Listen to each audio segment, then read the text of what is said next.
Alright, YouTube. I haven't been making any videos because I'm broke. I just bought a new truck. Well, it's not new, but I just bought a different truck.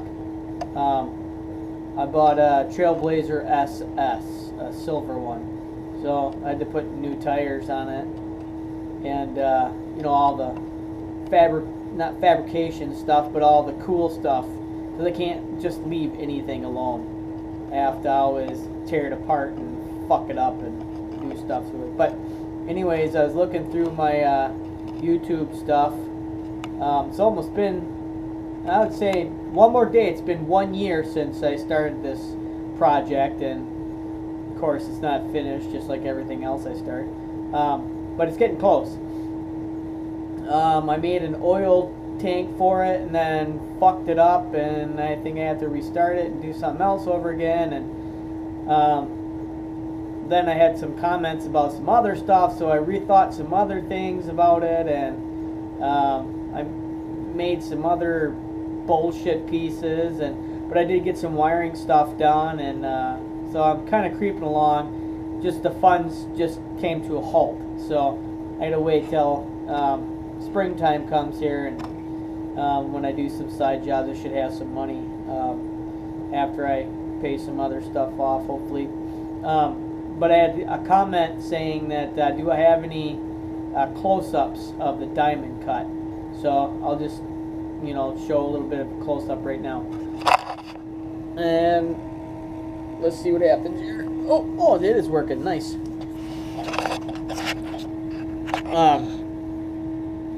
There. I don't know how close you want it to look, but here. Is that close enough?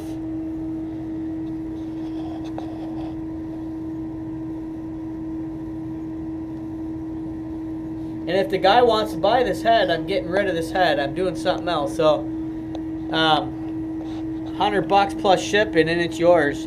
It's ported and polished. All you gotta do is put the valve springs and the valve guides, and not the valve guides, yeah, valve springs, valve guides, and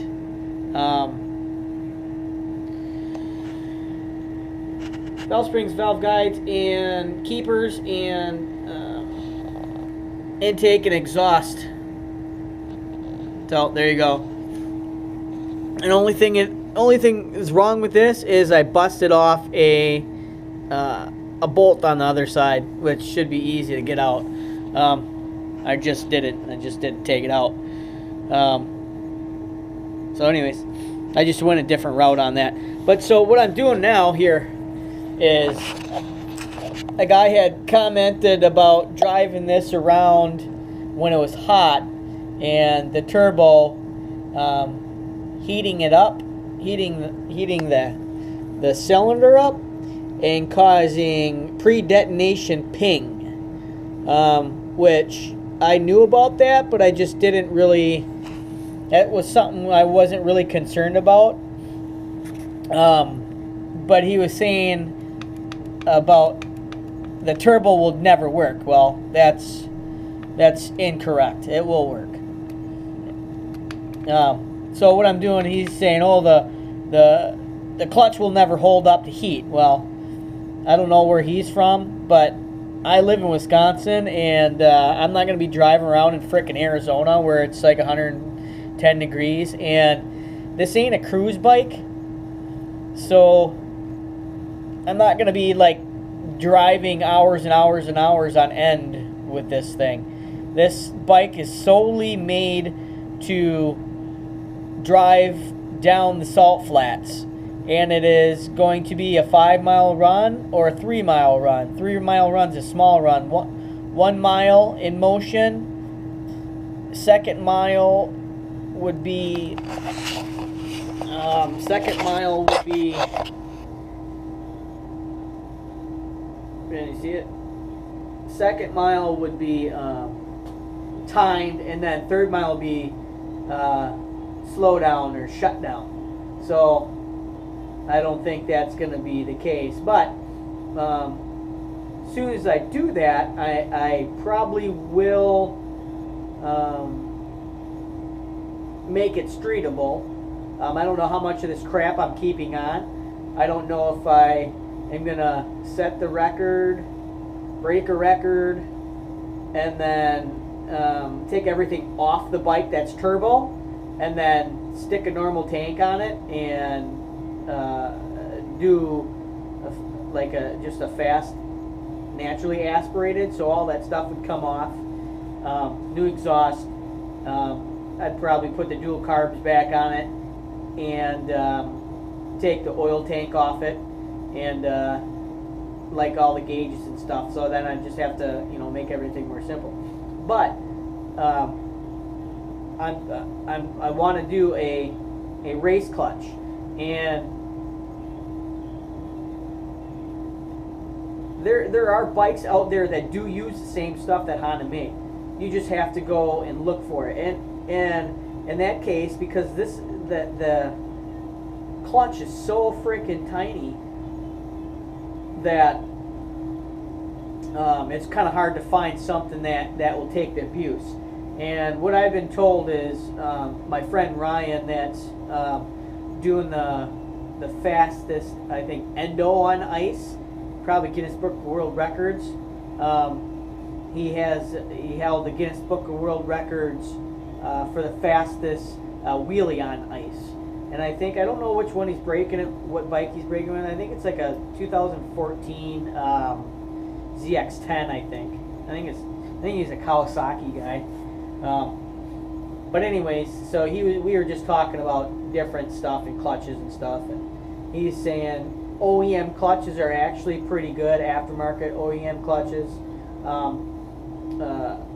The material that they use these days are really good materials, and he said they're made out of the same stuff as brakes.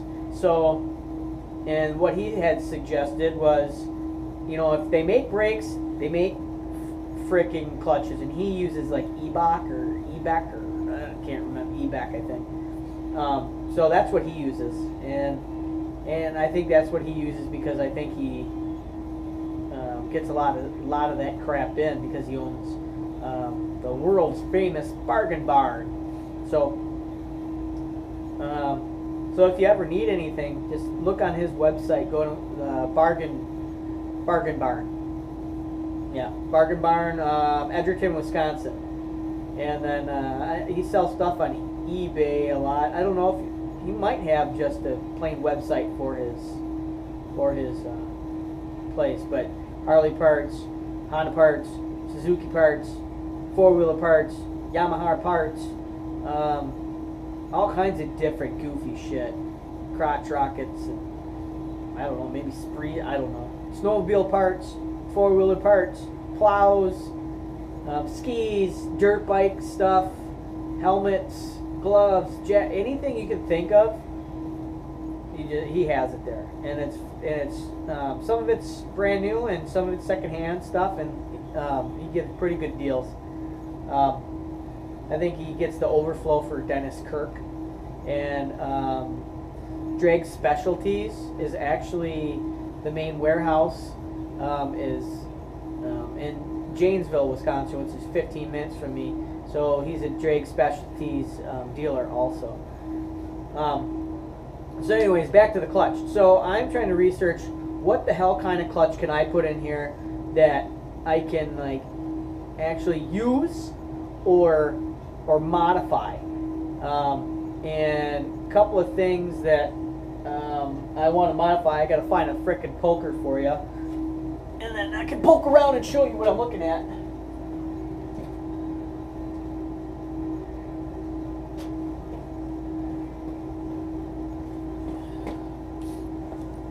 I don't know why I need a poker. I could just use my damn fingers, but okay. Oh, and my GoPro always makes my stupid iPad freeze up, so I never know what I'm pointing at. So bear with me.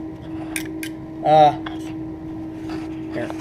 There. So I don't exactly know how big this is. I tried to mic it out, and I don't know how big it is. I just didn't really give a shit.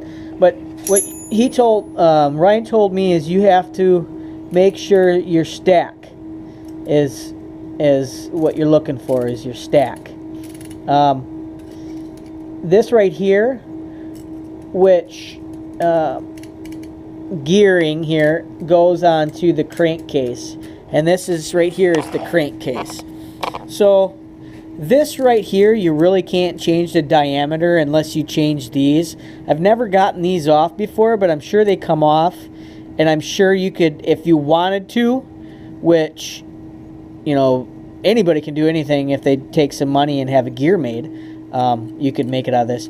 Actually, there's a company right around the block from me that actually makes gears. So I can have any gears made. It's called Edgerton Gear. And they actually has done some research stuff for Harley Davidson. And, but, you know, they don't like to make the one-off stuff. So what this is here is, this is for the clutch. It spins the clutch. And then right here, this is the kickstart. So this engages the kickstart, engages this, and then, you know, you get spark and all that bullshit. So what I want to do is, see, I've never had this apart yet, but what I want to do is I want to see if I can separate this and get a different clutch. I don't know, maybe, I don't know what the hell I'm doing. But I'm trying to look for like something where I can get more clutches in here. Like this is 1, 2, 3, 4, 5. This is a 6 stack, and then in between it, you know, you have the metal ones. So I want to try to get like a 7 stack.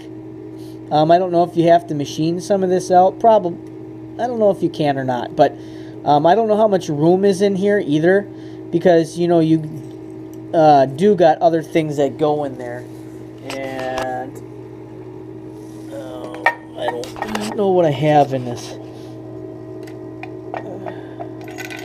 There's the bearings for the plate, I guess, goes right in there. Oh, there's the plunger. There. This right here, I believe, is what makes your, where is it? This little lever here presses on that and engages the clutch and disengages it.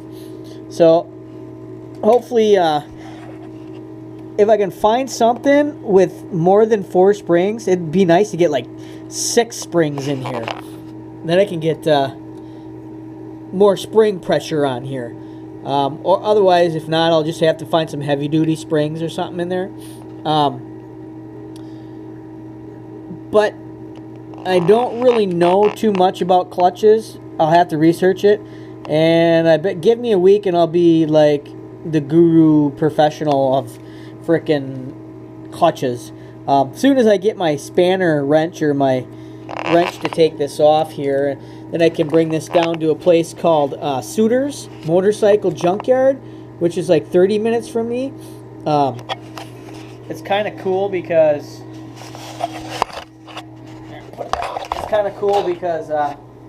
where I live, there's a lot of outlets for crap, and I'm pretty damn lucky to have met these people that work there and considered them, some of them friends or buddies that I can like talk to and, you know, get some good deals, and, you know, let me rifle through shit and test shit out before I buy it.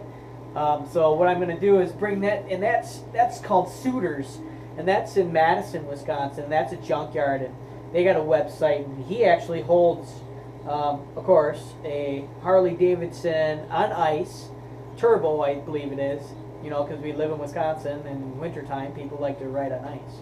So I'll probably do that with this too. So I got a list of maybe some parts, clutches that I could use. So what I'm going to do is I'm going to take this damn thing off. I'm going to try to find out what clutch I can use for it. It's an aftermarket clutch. And then if not, I'll have to make some stuff, and that's going to cost me some big bucks. So anyways, I hope you liked this video, and thanks for subscribing, and leave some comments, man. Help us Honda Rebel people make some badass bikes, because everybody knocks on the Honda Rebel, but they're called a Rebel for a reason, because we're different than others. Alright, see you later, YouTube.